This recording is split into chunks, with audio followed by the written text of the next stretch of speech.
Hello and welcome to Online Studio. My name is Jessica Arsenault and I'll be your host for this event.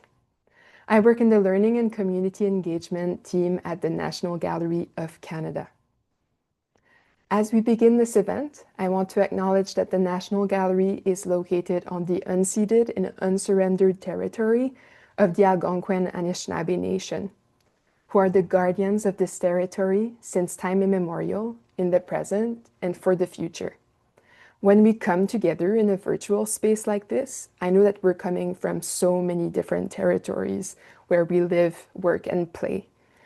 And as we start, I want to make sure that we take a moment to think about the responsibilities that we have to the territory where we are. This is the program for tonight's event. First, a short introduction to the event with me.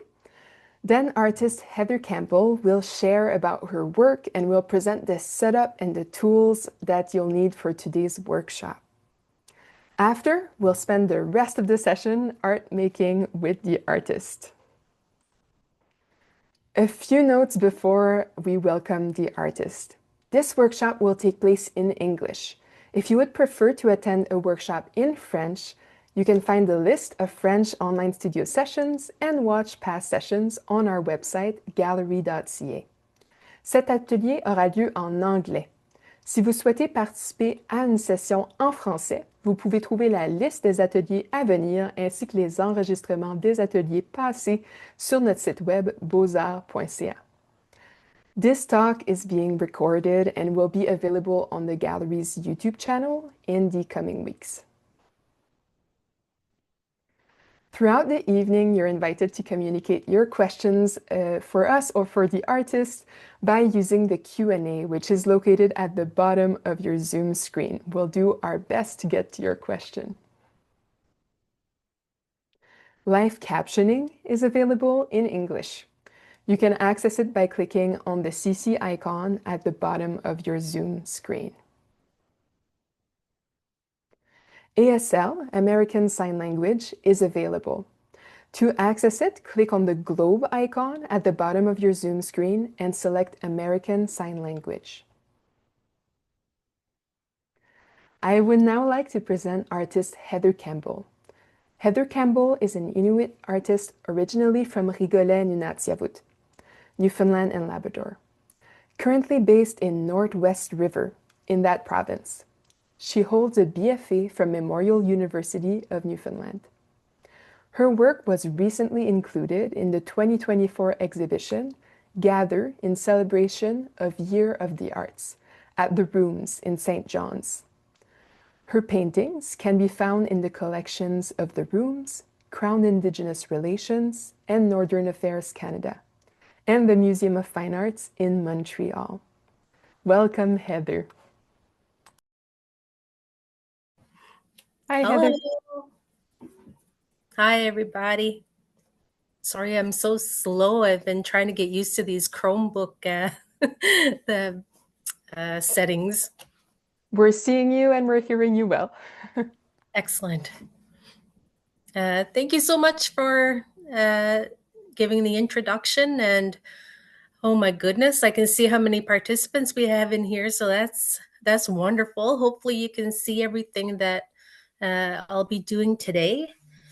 But yeah, as Jessica mentioned, I did go to art school, and I actually did a little bit of everything in the program that we have at Memorial University of Newfoundland.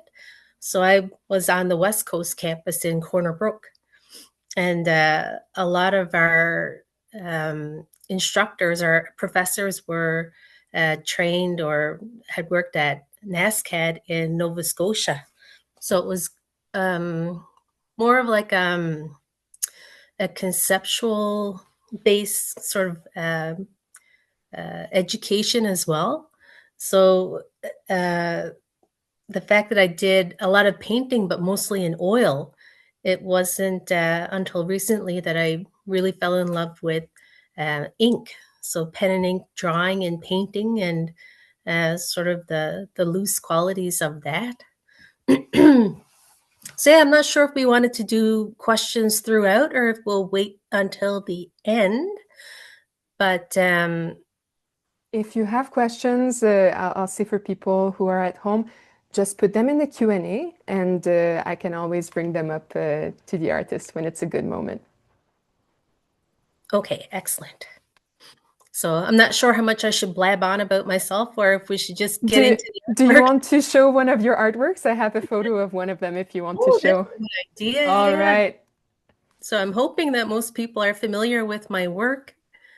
I do have some earlier work that's a bit more representational, but I tell everyone that my practice changed a lot when I became a mom, and I didn't quite have as much time to dedicate to my work, to making things that were. I kind of felt as if my work had gotten kind of tight, like I wasn't enjoying it as much because I was worrying too much about the final outcome, and I wasn't really um, as present as I wanted to be in the actual art making of the piece. And yeah, when I became a mom, I just remember kind of having a bit of artist block and not knowing where to start. I had this blank piece of paper. I'm like, oh, what am I going to do? I don't want to. Everyone says, don't look at that blank paper. Just put something on it, anything. And that's when I had the idea to wet the paper and then drop ink on it and kind of let it make like a very fluid, watery, organic background.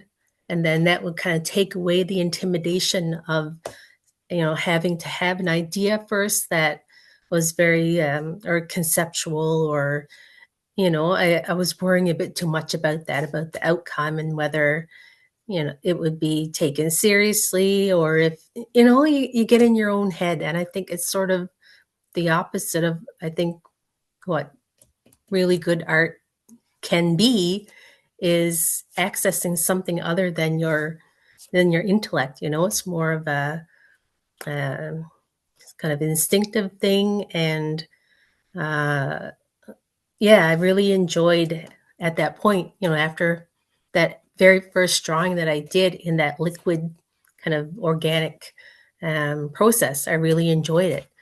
So what had happened was the ink had dried. I'd put, two or three colors on and let them dry. And I'm like, okay, well, what do I see in it? It's sort of like an ink block test, or when you look up in the sky and you're looking at the shapes in the clouds, and you're looking, oh, this looks like an elephant, and this looks like a tiger, or whatever, whatever it may be. And I found that I was seeing, even though I was living in the city at the time, I was seeing a lot of Inuit imagery in the blots. So I was recognizing like mitten forms and kamic forms and the points of hoods. And I also saw animals like birds, fish, that kind of thing. So it was very reassuring for me to look into those shapes and see my own culture and realizing that that was there. It was in my mind. It was, swimming around in there. And I had a way to get it onto a piece of paper.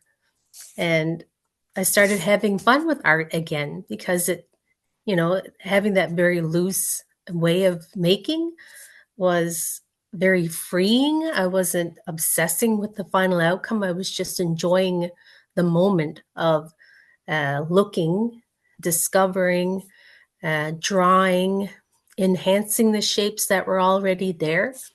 So this one is from this particular piece on the screen is from 2019. And, as I was working, I saw faces. So I think I did actually put the faces in first, but then I saw the shape of the sort of dolphin type creature at the top there. And we don't have big dolphins here in Labrador, but we do have porpoises. And I remember, after the ice moves out, we can, yeah, I went with my parents to their summer place, which is further north of Rigolet out into Grosswater Bay towards Sandwich Bay. And we happened to come across all of these porpoises that were swimming together in a school. So they, if you ever saw them on TV, seals do the same thing where they're just, sort of jumping out of the water. Their little backs, you can see kind of multitudes of them all moving in the same direction like that. And as soon as I saw that shape, that's what I had thought about, that memory of, going out in the boat in June is spring for us. So just remembering going out there and seeing this huge school of porpoises. And that's why I ended up kind of creating, like, in that center is just sort of like a happy, pleasant girl, I think. And then this figure towards the left I think of as my father. It doesn't look like him or whatever, but that's what they symbolize. And then that porpoise at the top. So yeah, all of my pieces since then have basically been doing that, is making that background and then looking for these sparks of memory, basically, that I see in the shapes. Well, I think I saw some chatting down there. Does someone have a question? So there's a few questions, but they're mostly about the materials. So maybe if you want to show the materials, and then I can ask any question that are coming up about the materials. What I have is actually alcohol inks. So, like I said, in the program that I did in Corner Brook, we got to do a little bit of everything. And I remember liking the inks at the time, but not as much as oil because, I was still kind of making things in a very tight kind of a way. But yeah, those are the inks. So So it's one got of the questions that people had was how do different inks different? So for example, you're using acrylic inks, but what about an alcohol-based ink? Why do you work with acrylic inks? You can do a bit more with acrylic because they're water based, so you can mix them more. I haven't actually worked with the alcohol inks, but from what I understand, you can only go on top with like an oil based um, medium. So these you have a bit more freedom. You can play around. I don't have to use the actual like alcohol for dripping, although I can.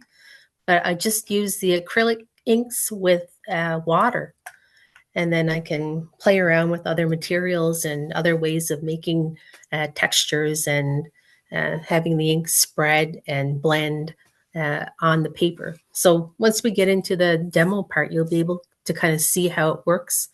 And if anyone has actually worked with alcohol inks, you probably can tell the difference. I mean, it's a slight difference, but I think it is there, like how the ink reacts.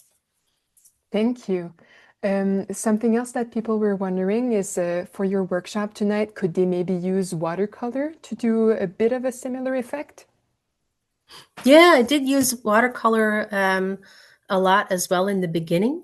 And I think the only thing with the watercolor is that the colors get desaturated a bit easier than the inks. I think that's one of the other reasons why I like the inks, is that they still hold a lot of their color and their brightness, even when you do put them in water. But I find like the watercolors, they do kind of shear out a bit more than the inks, but it will still work. Um, yeah, you might have to sort of manipulate it a bit more to get more paint onto your brush. So I think what I used to do, you get the brush really wet, and then you get it very saturated with your watercolor, and then just kind of squeeze it off the brush so that it will drip into the watery surface that you've created. Thank you. So I'll let you show the other materials that we'll use. Yeah, so I've just got my sketchbook there, but that was more um, for helping us set up the camera. But what I also use that is really great for this process. I think I had used regular paper when I had started, but I discovered, um, I think it was someone at Wallach's in Ottawa that helped me discover this type of paper. Like it looks exactly like regular paper, except the texture is ultra smooth. It's it used to be called stone paper, but I think now they're calling it what are they calling it? Synthetic paper. So it's actually like stone dust and resin that are mixed together to create this. It's almost like an opaque mylar if I were to kind of describe the texture and the flexibility of it. So I think you can get different weights of it too, but I like the thicker weight just because it doesn't buckle as easily and it doesn't tear easily. But if it does crease, you basically can't get the crease out. That's the main drawback of that type of paper. So I think what I've been using lately, they used to have Terra Skin, but I think that's discontinued now. But I think this is Nova paper. Yeah, I'll have to look up the brand name, but yeah, it's like an ultra smooth paper. So if all you Thank you. have is like uh, what do you call multi sort of multi-purpose paper, I'm sure that'll be fine. The thing about watercolor paper is developed for watercolors, so it's going to kind of soak in the inks or the watercolor quite quickly. You won't have quite as much time to move the water and the colors around on the paper in order to get those really interesting shapes in your ink blots. Thank you. That's helpful. There was a few questions around using Yupo paper. Have you used this type of paper? It's also a very smooth paper, but it's more synthetic. For people at home, I think you could also use that if that's what you have on hand. Sorry, what was the name of it? It's called Yupo paper, and it's a kind of synthetic, very soft paper. But what I'm hearing from you is that the important thing for this workshop is that the paper be smooth so that the ink can move around. Yeah, exactly. I mean, it Wonderful. will still work with watercolor paper, but it's just you don't have quite as much, time or space to move it around. Okay. And what about brushes or other materials you use? Oh my goodness, I'm not even picky at all when it comes to the brushes because I don't really use them that much for detailed work. So what I do is I draw on top of the background once it's dried. So most of the time I'll just use you know, regular kind of crafting or watercolor brushes. It's always, I always try to get like a really good large brush to lay down that first bit of water. So even like, really cheap brushes, or I just got these like Japanese or Chinese calligraphy brushes, which are really fun because they're very large and fluffy so that you're not leaving a lot of like sharp lines or anything when you're moving your background paint around. Um, and then the other thing that I like to use is uh, I have like old oil painting brushes that are, they're very stiff. They're like boar hair bristles that you can use this for flicking paint or ink. And also toothbrushes are good too for making splatter patterns on your background. So yeah, I'm not fussy at all with the paintbrushes because they're just used as a way to move the fluid color around. The other thing that I use are um, anything that can make a texture. So I've got these sponges. I also use coarse salt to go, on top and to create shapes like that. So it's like any kind of, I'm losing my vocabulary. What do you call it when it kind of a resist? It's like a resist. So yeah, I hope that answered your question. Thank you. That's helpful. Any other material people should know about before we dive into the workshop?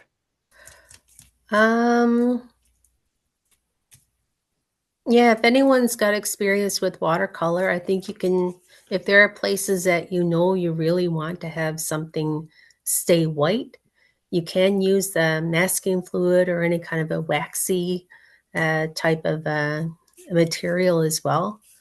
So I think I have played around with like oil pastel or what else? I forget. But yeah, I mean, that's the fun part of this kind of a process is that it's meant to be very spontaneous and very intuitive and playful, and you can kind of do whatever you want.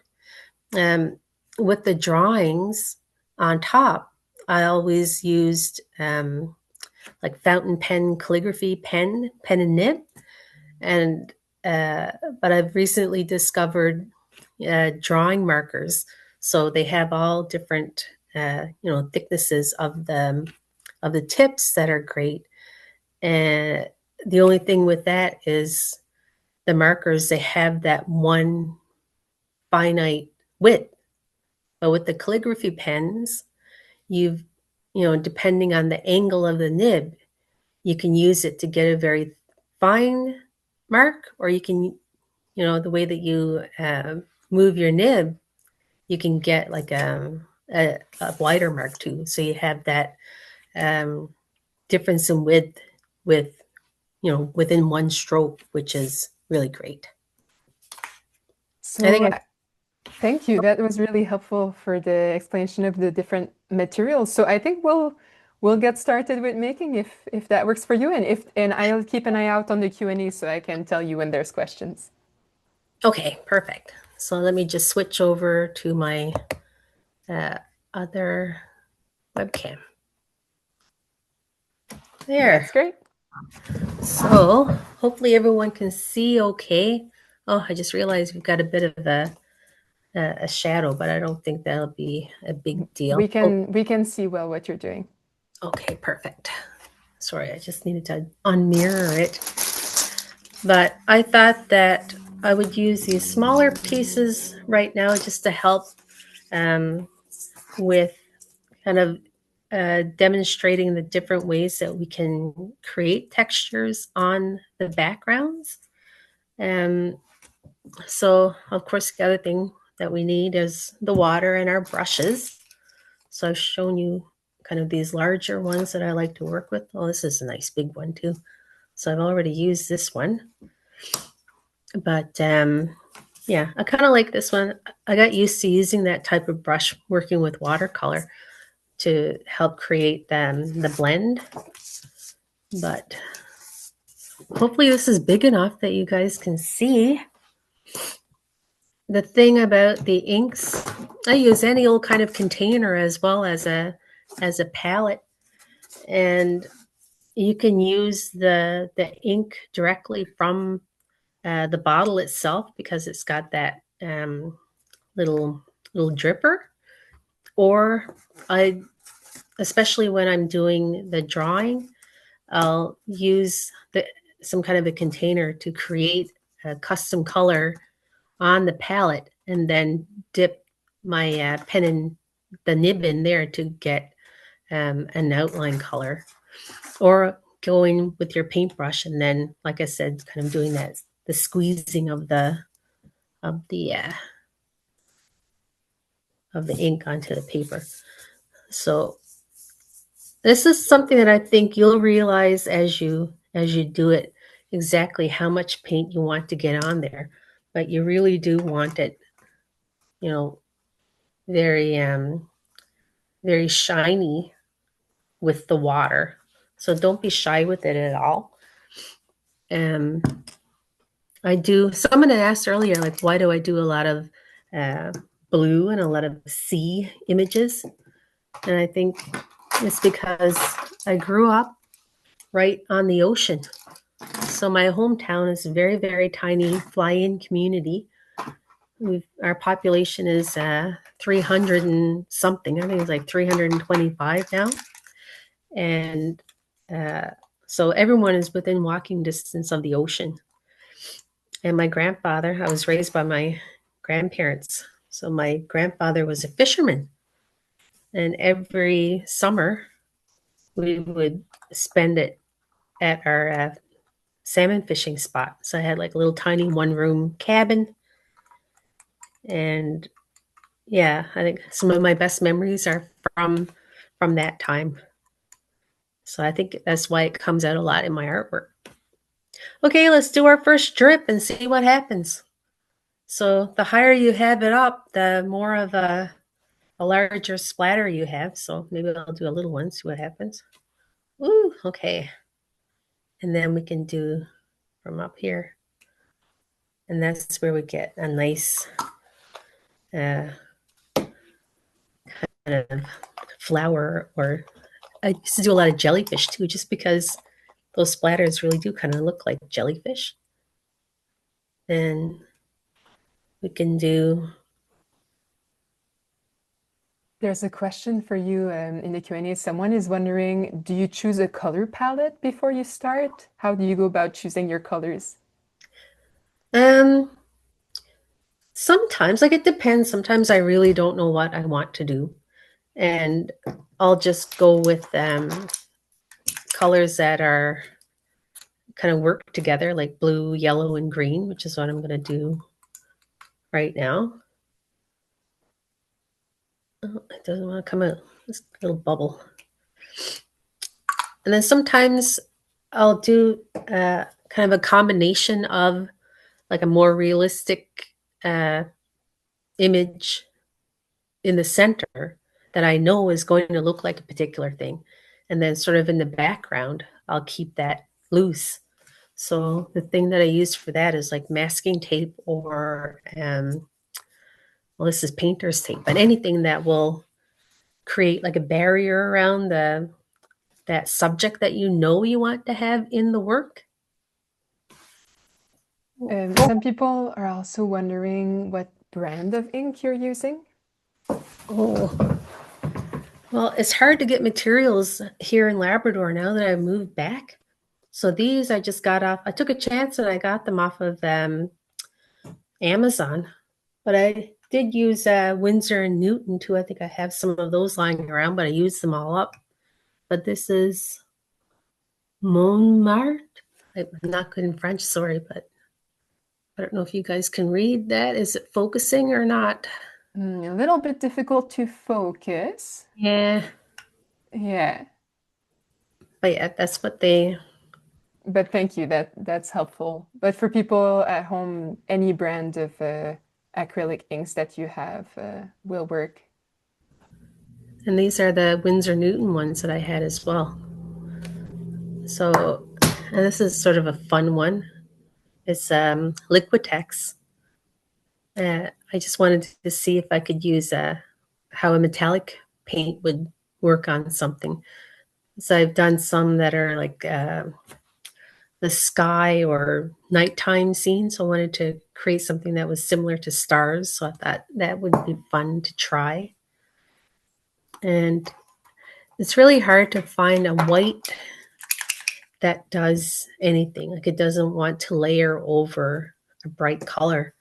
So I've been using lately white marker pens, and I find those are really great because they're very opaque. So, oh, I think it's still in my box. I had taken some things in from my studio earlier, and they were still frozen from being out there. Oh, oh. Here's another one. So this is Daler Rowney. Not sure. And do you mix the different brands together, or you usually do only one at a time? I think there was one that was it was a slightly different. I think I had my older inks were shellac inks, and they didn't want to mix with the other ones. So I think it's probably, slightly. Oh, that's something. Yeah, slightly different. It must be not compatible with the acrylics. But yeah, the other thing that I love to use are spray bottles. So I'm hoping it was on the materials list, but once you have this kind of background, this is when you can kind of play around with it a bit. I like to pick them up and then move it all around so that it sort of breaks up that initial shape that we had, and then the colors can mix directly onto the paper. And I just love that, especially for anything that I know will probably be, ocean themed. So you can leave it exactly like that, or I like to, let's see if we can get this sprayer to work properly. There we go. Can you guys see that? Yeah, we can see it created a kind of texture on the work. Yeah. I kind of wish I could get the camera down a bit closer, but I'll try to bring it up. So oh no. But the thing is, once you get it to that point, when you move it, it's going to disappear. Well, almost. You can still see there's a bit of something in there. So the trick now, especially for you guys, since we're trying to do some of these all in one day, that is going to be tough. I think we had suggested that if you have like a fan, of course, this is one of the things that you can use as a tool to create texture or create different shapes, is to have the fan on it and just surrender yourself to whatever happens when the fan does its work, or if you really like how the background is looking, try your best not to disturb it. It will take quite a while, but the water will evaporate from that background, and it'll be very similar to, how you left it. Also, if your backgrounds at home are not gonna dry fast enough, the event is recorded, so you can always only do the first part of this kind of dripping, and then come back to watching the recording later when your work has dried. Exactly. And then, I'm starting another one from scratch. So I'm going to see if maybe we've got a little less ink on there. I can even dab a bit off. Let's use a different color and see how that works. So I'm going to do, didn't have enough ink in there. There we go. And let's try a bit of orange. Oh, sometimes you get a bubble like that, and it's kind of fun to see what it looks like afterwards. Someone is asking usually how long does it take for the wet ink to dry for you? In my studio space, I have a fan in the ceiling, and it's been quite fast actually, probably like 10 minutes. But it depends again on like how much water you have down at first. So you can see that this one is much less liquid, so it won't take quite as long to dry. But I'm not liking just how plain that is. I'm going to kind of do that. And paper towels are great to have on hand too. Let's grab one. You can do anything. Sometimes I'll see a shape. I'm like, ooh, it would be so neat if it had kind of like arms or something coming out of it, and just using the back of the pen, you can kind of create shapes in there too. And then I'm like, oh, this is going to take forever to dry, this little corner over here. So I might just kind of soak up some of it, and it will kind of close around where you took the ink away. Oh. So yeah, even if you don't have a fan, like a desk fan or whatever they're called, if you've got a ceiling fan, you can put your piece in there kind of underneath the ceiling fan, and it'll help dry it too. But I'm hoping the camera picked up what I just did. Yeah, we can see it kind of, it creates a really interesting shape. Yeah, and there's a bit of a texture. Oh, I think the light's too bright. I'm not sure if you can see the texture that happened there too. You can kind of pick up on textures as well.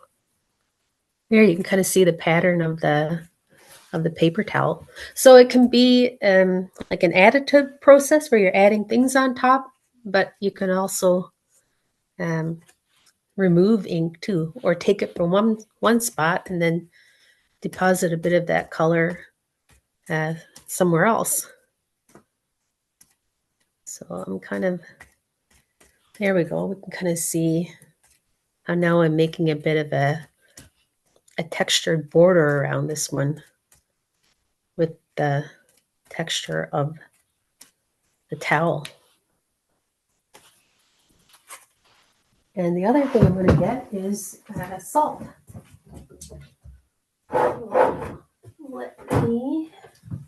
Luckily I'm in my kitchen, so I can grab whatever is in here.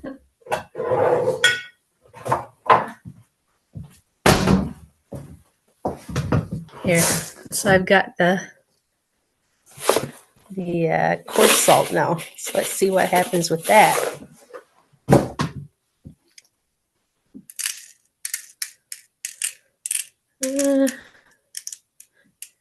I think it may have already dried a bit too much, so you can't quite see anything too dramatic happening yet. Let's spray on top and see what happens.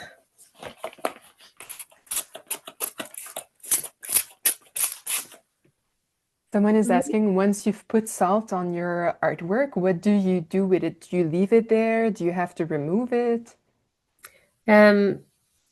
Yeah, you have to let it dry pretty much, completely or almost completely. But the thing with that is, it's best to keep it or use that technique where you know you're not going to use a pen and nib on top, because there's a little bit of the residue from the salt that's left on the paper. And then when you try to go over top with the calligraphy pens, the nib will get caught in that residue. So that little bit of rough leftover salt.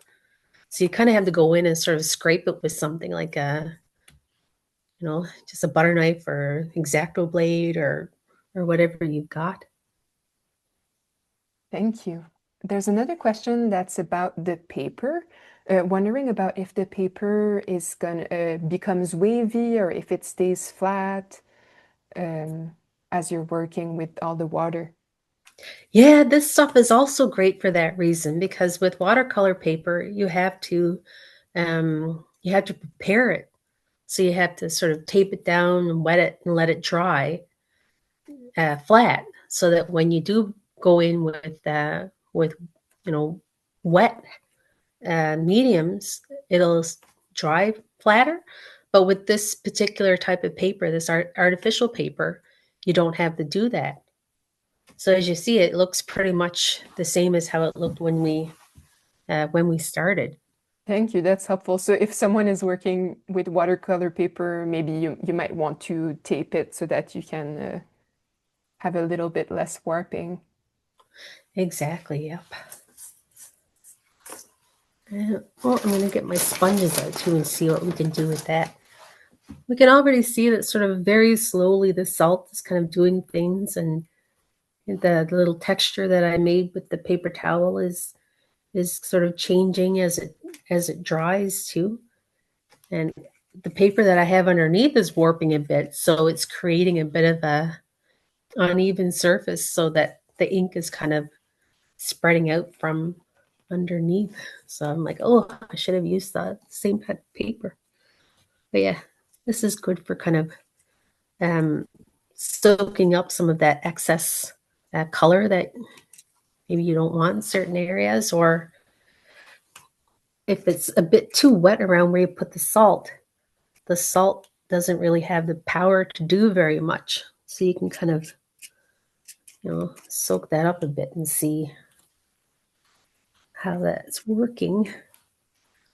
Heather, a few people are wondering if their inks are thicker than yours. Is there any way to make the ink less thick, easier to work with? Oh yeah, like you can thin it out with water, and then if you have like an extra dripper, like the little eye drop thing, Mm-hmm. and kind of make your custom inks too. Like once you've used up all of the color in one of these, you can just sort of, make your own colors with bits of leftovers. You can, um, here, maybe that's what I'll do next. Let's move this one over there to dry. And we'll do a bit of a demo with kind of mixing a bit of ink together and see what happens. So browns are always tricky. And I know if I'm going to have figurative images in there, trying to get a bit of a color that resembles skin tone is hard. So I'm kind of putting a bit of yellow ochre and burnt umber, and this one's scarlet red. But I know I'm gonna get one of my brushes, maybe one of the smaller ones. So kind of getting a little drop of water in there to get an idea. I'm like, ooh, that red's very powerful. That's not great. Let's try a bit more with the ochre. And maybe I'll put a bit of white in there too.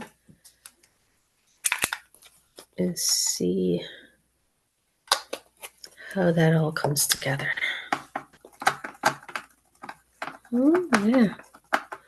So that's a pretty not bad skin tone there. So let's set that aside. And I'll show you how these brushes work too. So they soak up a lot of water. You can see it just drips, really drips off. And then you get very soft lines on like using a flat brush like that.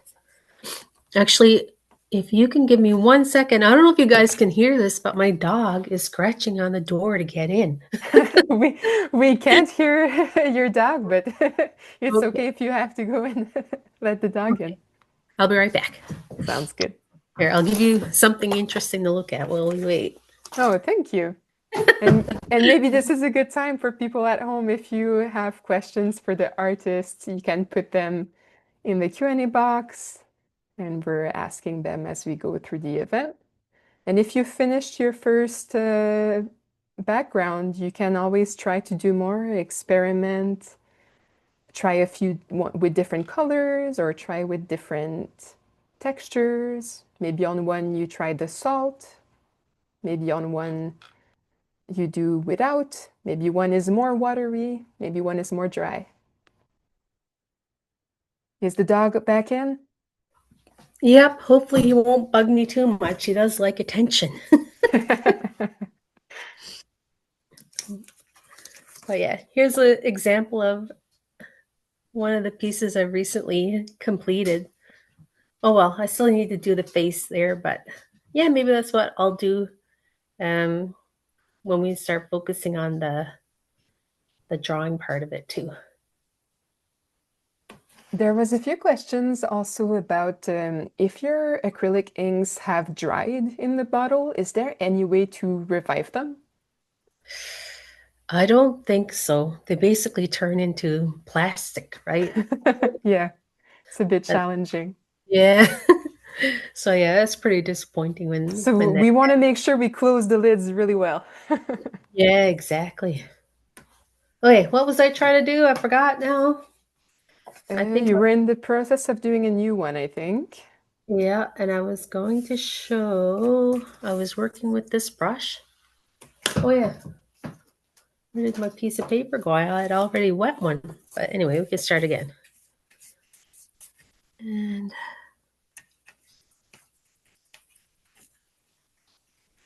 there. What was I going to do? I honestly don't have a clue now. Oh, my skin tone. That's what. So now we've made our custom color, and I've got one of these little tiny brushes. So if I sort of have the general idea that I kind of want, maybe a group of people or something, I can go in and kind of make sure that I have that sort of skin tone color there where I want it. Actually, you know what? I think this might be a watercolor paper that snuck in with the rest of them, which is a good thing because you can see that it really does uh, soak in.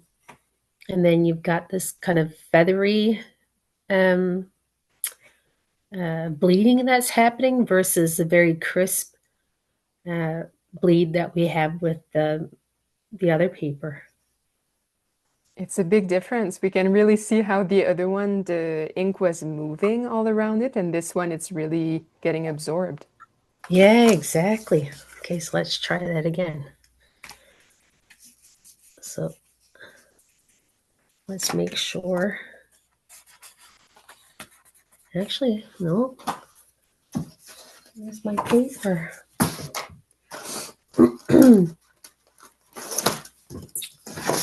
Here we go. Let's do this one. There. So you can already see that it's beating up as soon as I try to put water on it. Oh, there we go. Did you see that? Where in this corner here, right here, we've got. It's a very different effect from the watercolor Yeah. paper. Oh, and another, it could be an advantage or a disadvantage, depending on how you look at it. This paper, when you try to erase any underdrawing that you do, the residue from the eraser makes it so that it's a resist, so you can't put anything on it after that. So look at this. The same thing. I just made like 4 little faces, or what I thought would be faces, and how it's reacted on this paper versus that paper. It's completely different. So we've got just a lot of spread. When you're using the brush to apply the ink, do you wet your brush before or you go right into the ink? If I know that I just want more of a wash of color, I'll wet the brush more. Mhm. But if I know I really want a saturated color to go down, I'll keep the brush dry, or I'll drip it directly from the ink container. Thank you. So we've got that. Now I'm like, oh, I think I'll stick to this blue and brown kind of a thing, but the blue is just so straight blue. Like, let's try to make a slightly better blue with maybe a touch of teal. And the great thing about this is you can see how there was barely anything in there, but you get so much coverage. And it's partially because it doesn't soak into the paper. And so I'm kind of wringing out my brush a little bit first. And now I'm like, oh, I like that more. Let's put that down. There. So I wrung out my brush and I dipped it right in there. So it's got kind of a decent amount of color on there. So I can almost do like a traditional kind of painting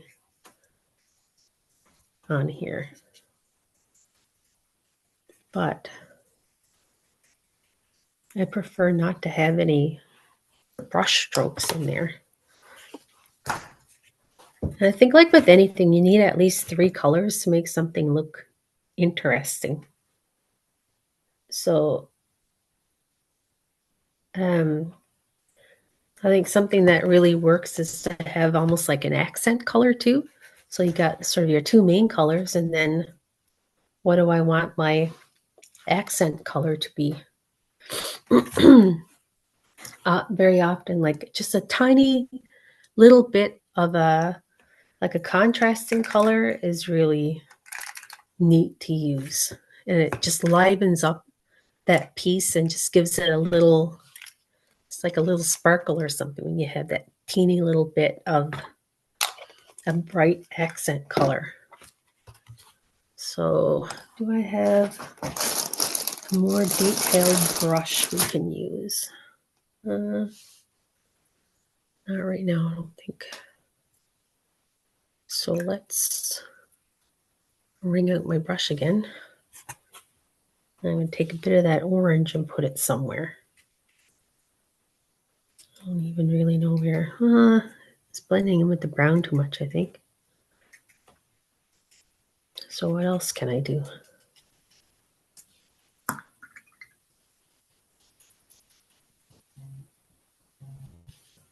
Oh, now my phone's ringing. Oh, it's my daughter. She probably doesn't know what time we're finishing. So maybe a yellow would have more punch. So I'm going to just put it right down on there and see what happens. Right now, I probably should worry a bit about contaminating my ink, but I'm terrible. I'm always doing something way too messy. Let's spray it a bit and see what happens. Ooh, It's I like part of that. the fun. It's a space Yeah. where it's okay to go messy and see what happens. Yeah.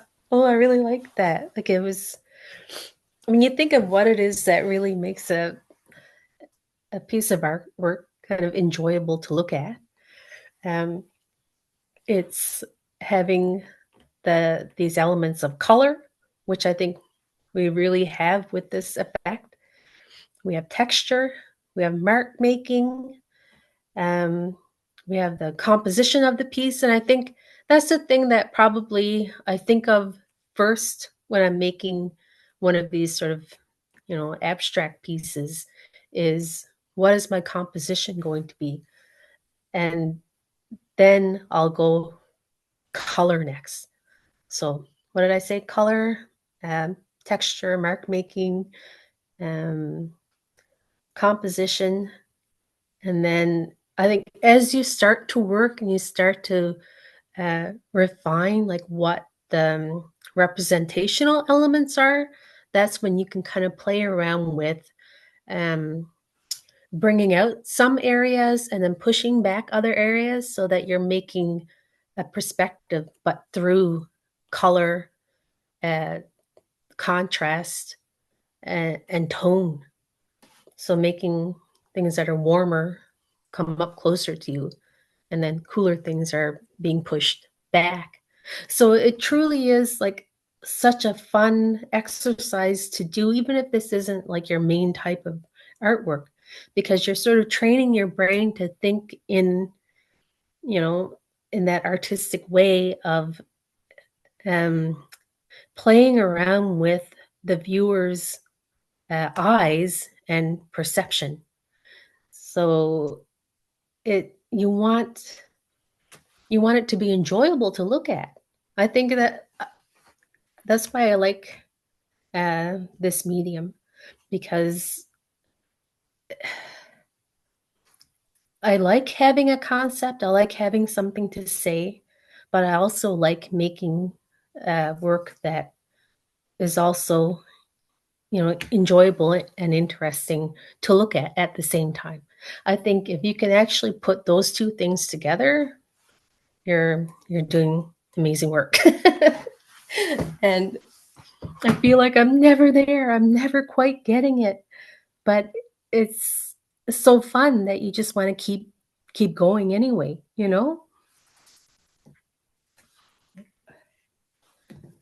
So Heather, someone was wondering, could you share again the very fluffy brush that you have? What is it? um, Yeah, that one. Chinese calligraphy brushes. So I just got them online. I think it was Amazon, but they're made out of what is it? Some kind of a hair. So it's like natural bristles, and they really soak up water, but it's like some kind of a fur, I think. So yeah, they really can hold a lot of liquid. So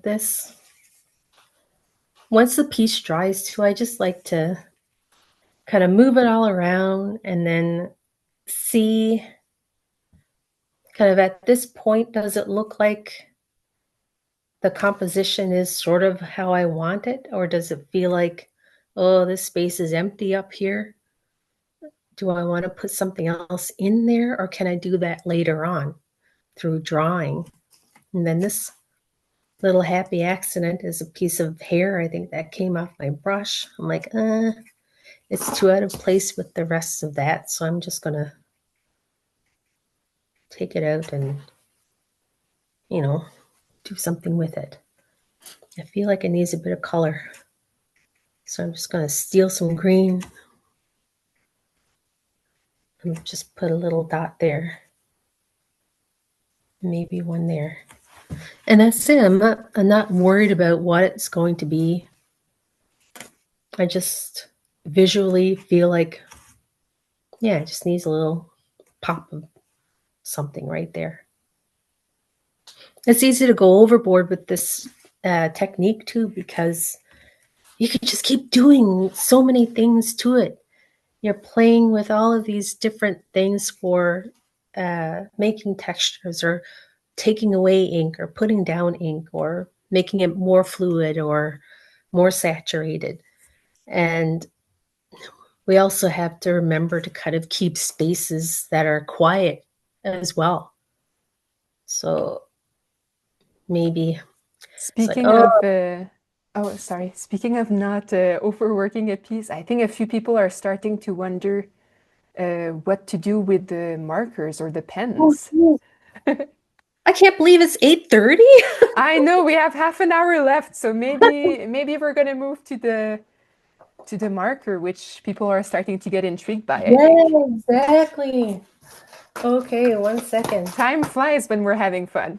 Yeah, exactly.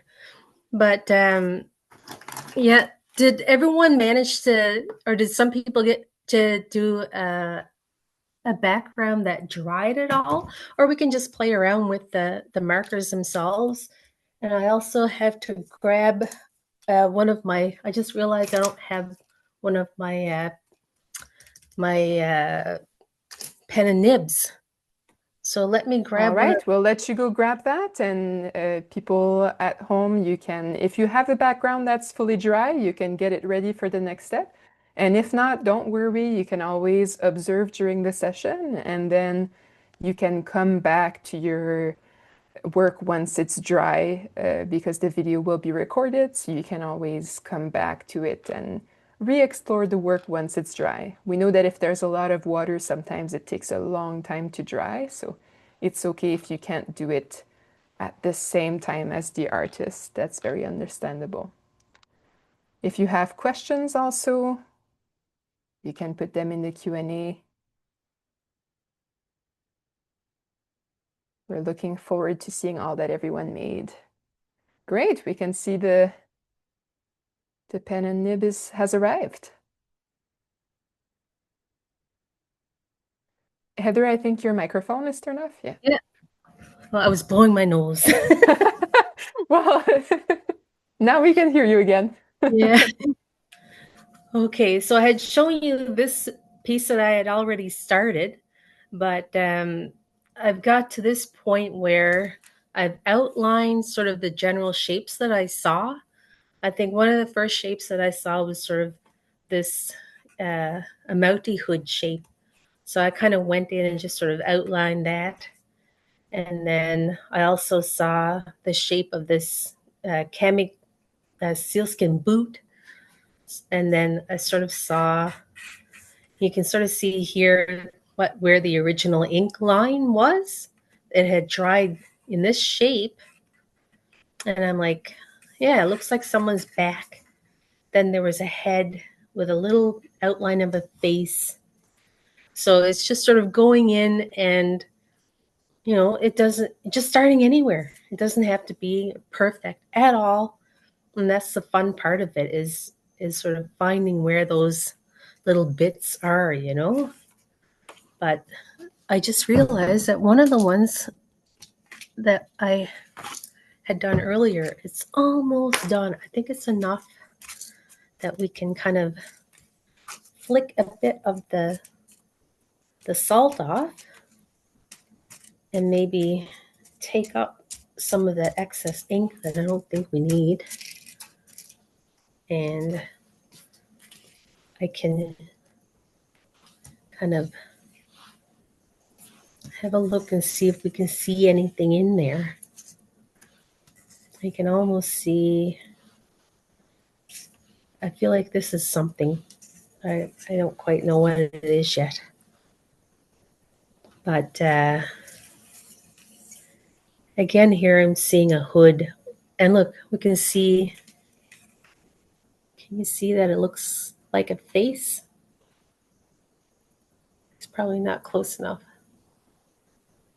But I think what I'll do, I'm going to go right in. Sometimes I'll just go straight black if I really want to have like that contrast between the background itself and the outlining ink. But other times I'll just go in and I'll mix a custom, like a burgundy maybe, to go with this red so that it defines the outline without taking away from the color too much. But just for the sake of what we're doing today, what I like to do is, I'm sure a lot of you have already seen this type of a drawing pen before, but it's got the interchangeable nibs. So you just press the tip of it right in there, and then you can go into the ink directly. If you've never done this before, this is what gets tricky. So the ink is held kind of in the curve of the underneath of that nib. And I often like to just kind of do a little test somewhere to see if it doesn't want to come out. So I'll kind of tap the excess off. Then I'll do a little test to see, make sure not too much is going to come out all at once. And then we can go in and get, bit too much again. Oh, it doesn't want to go. Maybe the salt is interfering with this particular one.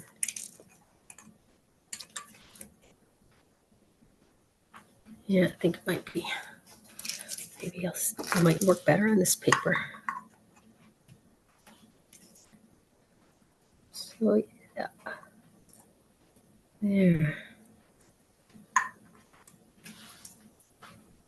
So getting the hang of how much ink you can have in your nib, and then how much pressure to use, it can be tricky.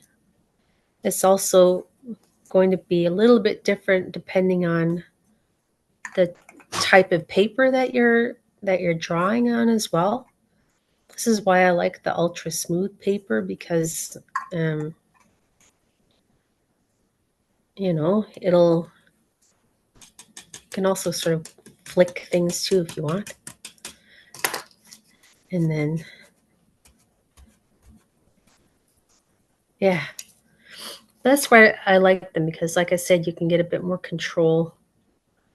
I think this one's giving me a bit of trouble, but why don't we go on? I've done the classes with school kids, and I think I've done it maybe twice, and that was enough, because I think especially younger children, they don't have the dexterity to be able to know how hard to press, and you know, they can destroy the nibs very easily, because if you do press too hard, then it'll warp the tips, because they're really, some of them can be very tiny, which is why I've been loving the markers lately. So these are just drawing markers. Again, I got these off online, and this particular one is waterproof and smudge proof. So once it's on there, it's not going to move. So this is why the ink, like the drawing ink, is that final step, because you know, you're kind of there. That's it. You know, once it's done, it's done. You have a bit of flexibility maybe with going over, and I like to go in with a paintbrush as well and kind of refine a certain thing. So again, I'm seeing maybe an Amouti hood here. And a lot of them have that little tiny triangle tip at the top. So I am,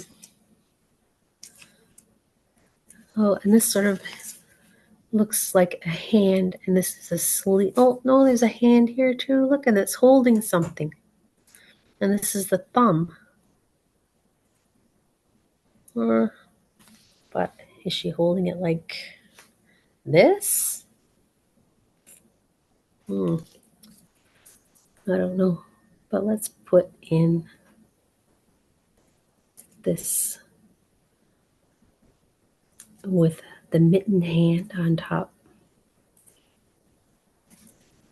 And then kind of see the shoulder here. And then the arm. And then the body is sort of coming down like this. And then the Amouti tail over here.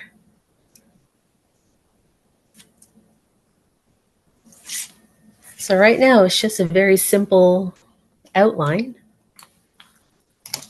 But once it kind of dries a little bit, what I like to do is create more of a 3D effect with this. So this is where that more traditional kind of painting technique can come in. I think I need a different brush. 1 second. Where did it go? Sometimes it does not pay to be disorganized. Oh, here it is. This is my other sort of favorite size of brush. I'm going to use this brown that we already have. Why not? And I want to create kind of,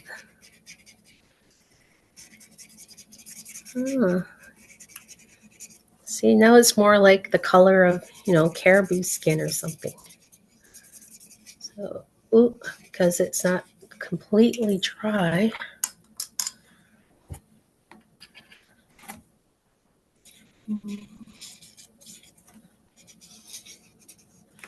So now I know I want a bit more of a shadow there. So we've got a bit of like that wet paint down. So we can go in with either a black, because I'm already using black, or go in with the contrasting color of red, which is green, and that'll create a much more lively shadow. Let's try the green. So I've already got a space there.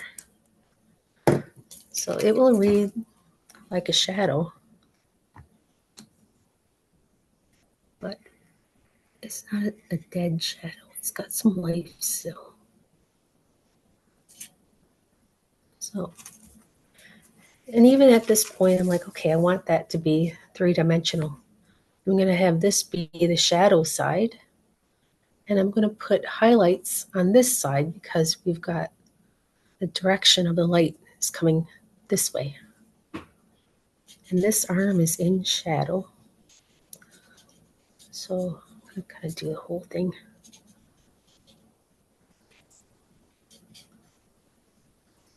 So I'm just kind of making it feel more 3D.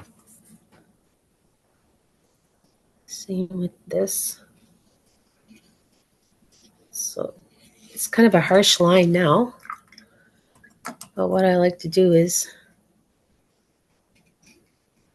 you can just take plain water all along this harsh line that you just made, and the water will pull it and make a more a softer gradient, right? You can kind of see it's maybe bleeding a bit too much, but you can kind of go in and soften those edges.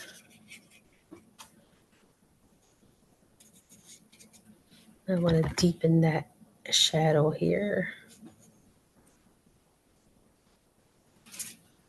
It does look quite green right now. I wonder if maybe we should go in with black. Where did my black go? Oh. There. So I know I just have this one female figure that's sitting and she's doing something. There's a hand with something in there. I don't know what's going on. But the more that I go in and refine it, the more that idea will kind of come to me, you know? So I just wanted to bring that out more. Oh. While you're working, we have a question from someone who's saying that they love Indigenous art. They're saying they're a settler of Persian, South Asian, and African descent, and are Oh. wondering how does Indigenous teachings and your lived experiences influence your art, and what knowledge is transferable so that people who are settlers are not appropriating?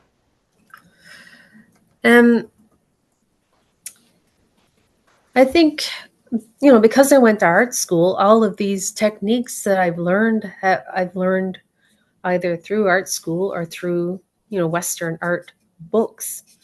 So I think the main medium that we think of for Inuit art is stone sculpture. But here I am working in paint. So what sort of the indigenous element here is the imagery and the stories that go along with that image. But the way that I work, it's very organic and very fluid, and the story develops along with the work. A lot of people have probably heard about Inuit art and the sculpture and how, oh, when you look at the stone, you can see that there's something that's already there. And we're sort of bringing out what's already there. But I think that's why I like this type of painting. It's that same concept of bringing out what's already there, but it's in a different medium. So I'm still telling an Inuit story. With this one in particular, I've got traditional clothing here. And, here I drew in this little foot. So she's going to have a sealskin boot on. And she's doing something. I'm like, what is she doing there? It still hasn't come to me yet. But, as I'm painting and as I'm drawing, I'm thinking about all the time that I spent, out doing traditional activities with my parents and grandparents. Because we lived in a very small town, we we relied a lot on wild meat for food. So I'd say my grandfather probably caught maybe 75% of our food that we needed. So that's where a lot of the images that I have come from, is, going out berry picking with them, or we're traveling by boat in the summer and my grandfather sees a seal, so he decides to get that seal so that we can get seal meat, and or maybe he saw ducks. Or when we go berry picking, he would set a net so that we could get fish while we were there.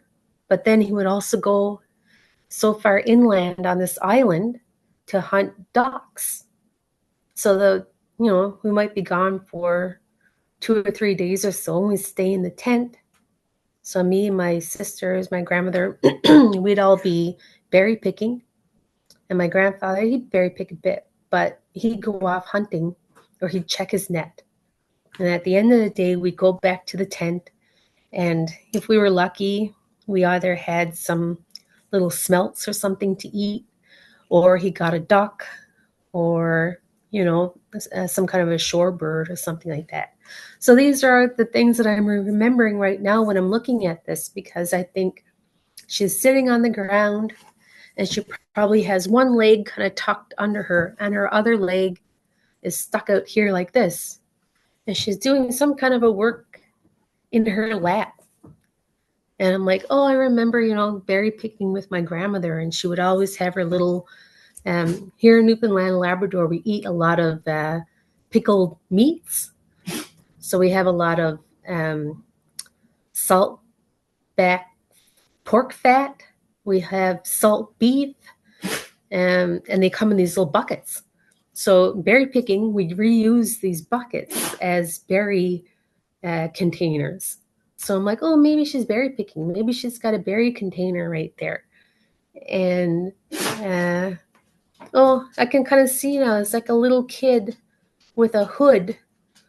So it looks like maybe the child is over there playing, and they're sort of picking berries, but they're picking a berry and eating it, and then the other one's going in the container, I remember doing that myself.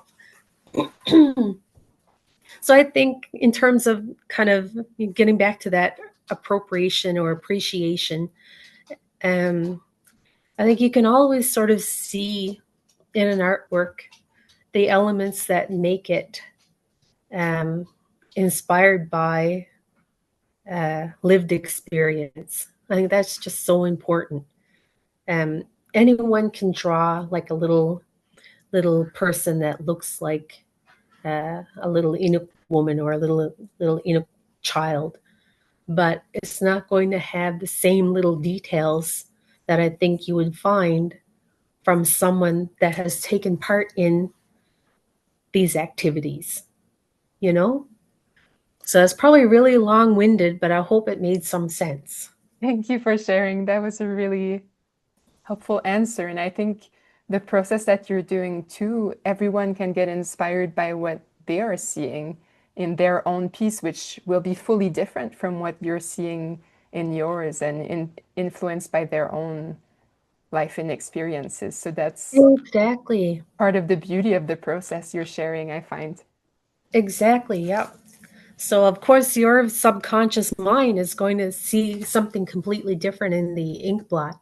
And, is that's the joy of it is you'll, I think being away from Labrador for such a long time, there was a part of me that was afraid that I lost so much. But I think I love these ink blots so much because it reminds me that all the information is still in the back of my mind. You know, I might not do those activities the way that I did before, but those memories are still there and they still influence who I am today and what my artwork has become. Thank you for sharing. So we're getting quite close to the end of the session. Things go fast. Yeah. If people have any last questions, we're coming to the last minutes of the session. And Heather, I don't know if there's anything you wanted to finish in your work. We're really getting close to the end now. Oh goodness, I don't know. We can also go through a few of the questions that people have if you want. We could come back on screen, both of us, and have a Yeah, little chat. Let's do that. sure. All right. Let me I'll just come switch the back. cameras out. Great. So let me see some of the questions that we have. There's a lot of thank yous. People are saying thank you so much for sharing your process, sharing your story. Um, And then, so let me go back to some of the questions that we got. A few people were wondering, how do you finish your pieces? Do you frame them? Do you cover them? Do you put something on them? That was a recurring question. Um, a lot of because um because of where I live right now, there's not a lot of options for getting artwork out of the community. So I recently sold like a large triptych piece, but those were on canvas. And I told them, I really like the raw canvas, like the edges, Hmm. that I wanted them to be able to keep that, like the viewer would be able to keep that. So they found a way, I think, with magnets to be able to hang them like from the top with magnets so that you You can can keep see the raw. edges. Yeah. So I like these smaller ones you can't quite see as much, but I always keep like a bit of a white border all around them. Like the ink blots only go so far out. And then Hmm. sometimes those bare white parts become like ice pans, and it's like I really enjoy having things kind of merge and meld together, and one thing becomes another, or this arm turns into something else, and it's all merging and melding together. And it's I always want to keep that element there. It's not Hmm. always going to look like a perfectly formed um, subject, because it's I want to represent the interconnectedness of all things. So it's always going to go back to that spiritual aspect of things, that we are all made of the same stuff, you know?